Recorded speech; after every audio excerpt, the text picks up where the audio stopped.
নমস্কার বন্ধুরা, কল্পনার কিচেনে আপনাদের সবাইকে স্বাগত। আজকের recipe mango jam. Mango jam বানানোর জন্য আমগুলোকে কেটে ধুয়ে টুকরো টুকরো করে নিয়েছি।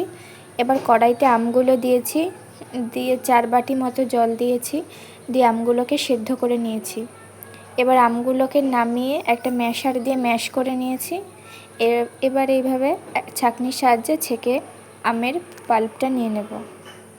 আমের পাল্পটা নিয়ে নিয়েছি। এবার অন্যদিকে কড়াইতে আমের পাল্পটা ঢেলে দিয়েছি।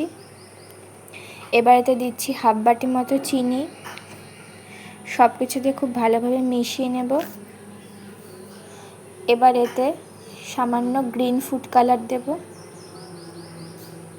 দিয়ে খুব ভালোভাবে মিশিয়ে নেব কালারটা।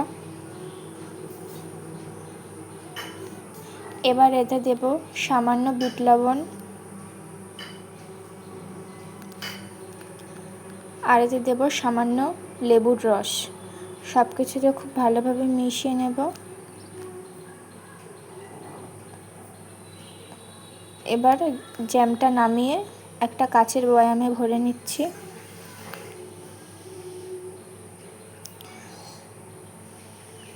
তৈরি হয়ে গেছে আমাদের ম্যাঙ্গো জ্যাম। আপনারা বাড়িতে বানাবেন আর জানাবেন কেমন হয়েছে।